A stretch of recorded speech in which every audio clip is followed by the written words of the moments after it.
I was never supposed to run a marketing agency. Think about it. You are 17 and everybody around you seems to have their life figured out. CA, doctors, engineers. Honestly, I thought I would be a CA too. So I did what everybody wanted me to. I studied, I gave attempts, I tried everything.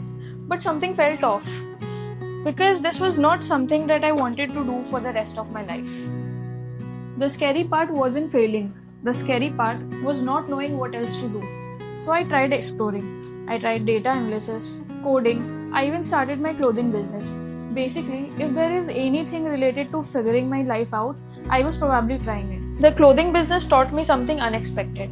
I was not obsessed with making clothes, I was obsessed with making people notice them. I loved figuring out why some posts work, why some brand gets more noticed, why some products got sold out. And suddenly, I was not spending hours behind fashion. I was spending hours behind the marketing research, the psychology, the content, and the positioning. I told myself that it was just a skill, a backup plan. But somewhere along the way, it stopped feeling like a backup plan and it started feeling like an actual thing. I was not obsessed with the products, I was obsessed with the growth. And for the first time in years, something clicked and I wanted to build my career around it. So I made a decision. If marketing was something I couldn't stop thinking about, then I wanted to build my life around it.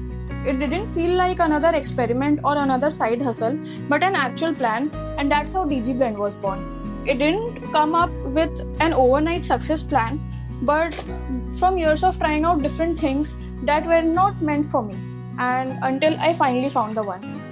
Today, DigiBlend works with brands across industry. We create content, we run campaigns, and we help them grow digitally. But for me, DigiBlend won't just be an agency because it's a proof that sometimes things might not make sense to you on paper, but it makes the most sense in real life. And you know it's working out for you when people compliment you for your thought process. And honestly, if the younger me could see us today, she'd be probably shocked, but she'd also know that we have found it. This is DigiBlend and welcome to my journey.